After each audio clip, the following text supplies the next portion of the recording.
Come, light of the world, come, morning star.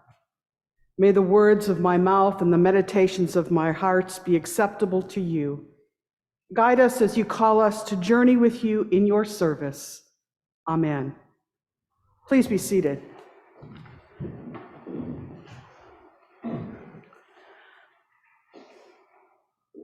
From our reading from Micah today, God has told you, O mortal, that's us humans, what is good and what does God require of you, but to do justice and to love kindness and to walk humbly with God. Do justice, love kindness, walk humbly, all with God. And God requires nothing more. Micah tells us no need for burnt offerings or calves or thousands of rams or rivers of oil or firstborn. Not necessary. You only have to do justice, love kindness, walk humbly with God, nothing less. And isn't that so much easier than the 10 Commandments? In Micah, there are no shall nots, no don't do this or don't do that. And while the 10 Commandments are a guide for what not to do, this verse in Micah informs us what to do as individuals and as the beloved community. Do justice, love kindness, walk humbly, live a life of integrity in the way of God.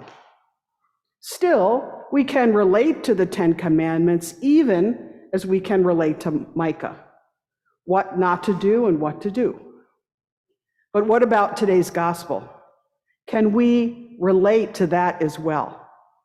Here we have Jesus' Sermon on the Mount called the Beatitudes, and beatitude means blessing or supreme blessedness.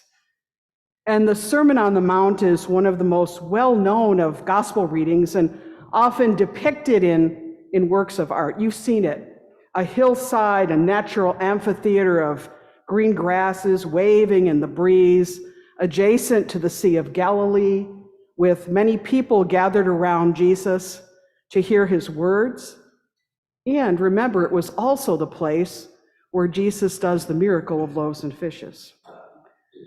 Now, as to the Beatitudes, most folks can recite at least the first or second verse of the Beatitudes by heart. And on the surface, it's a pleasant reading in a bucolic setting, it's easy on the heart, and it's not too hard on the mind. And yet, sometimes people tire of this reading. I've heard folks say, oh no, not the Beatitudes again.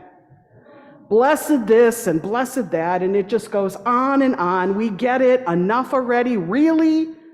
Enough of blessings, enough of what Jesus named as blessed. Well, this gives me pause, and I wonder, what is it about the particular words and phrases of the Beatitudes that wear on people, that I must confess wear on me sometimes? So after a week of chafing about preaching on the Beatitudes, I think I figured it out. It might be that many of us think about the Beatitudes as not about us or for us, but rather for someone else. Not about us or for us, but about someone else. Now, while many of us who have known grief and grieving can relate to blessed are those who mourn, for they will be comforted, how about the rest? When Jesus says, blessed are the poor in spirit, for theirs is the kingdom of heaven, or blessed are the meek, for they will inherit the earth. Do you believe that Jesus is blessing you or someone else? Personally, I think it's someone else. Poor in spirit, not me. Meek, not since I was 3. So I'm above poor in spirit and I'm above meek. It must be someone else that Jesus is blessing, not me. But on the other hand, I sure like the idea of being blessed for being pure of heart and a peacemaker and merciful and being someone with the fire in the heart for righteousness. But I'm not sure I come through enough for Jesus to include me in the blessed. How about you? Yet, what if the blessings come in ways that we didn't expect? What if these Beatitudes are also opportunities for discernment about how we live into our lives as followers of Jesus? So what if blessed are the poor in spirit, for theirs is the kingdom of heaven, is a call from Jesus not only to see who we see as the poor and to assist the poor and to know that they are blessed, and also to recognize our own humanness, our own poverty of spirit, and our willingness to be vulnerable enough to be blessed by Jesus. I wonder. Theologian Doris Donnelly sees the Beatitudes, Jesus' Sermon on the Mount, as an opportunity to examine our lives and hold ourselves accountable before God. She says that the Beatitudes have within them questions about our own lives. So consider this. On being poor in spirit and meekness, do I hold on to my own ideas, opinions, and judgments, sometimes to the point of idolatry? Is reimagining or reimaging meekness a way to bring about equity and justice? On mourning and comfort, as I hold my own grief, can I grieve and comfort others? Can I admit my own need for consolation and comfort and healing?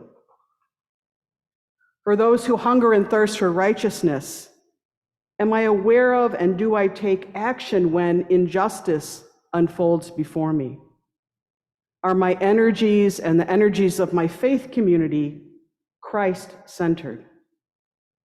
On the merciful, do I carry mercy and tenderness and compassion in my heart? Can I forgive, and can I allow myself to be forgiven? And on the pure of heart, am I a trusting and trustful person? Am I open and honest about who I am and what I do?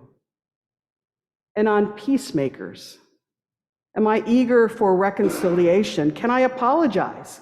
Can I accept an apology? Can I be a bridge in bringing people together? And on those who are persecuted, will I speak out against injustice? Will I speak truth? What would Jesus do? So what does God require of us? Do justice, love kindness, walk humbly with God, live a life of integrity in the way of God's love. Christ, the supreme blessedness, guides us on that path. Be blessed. Amen.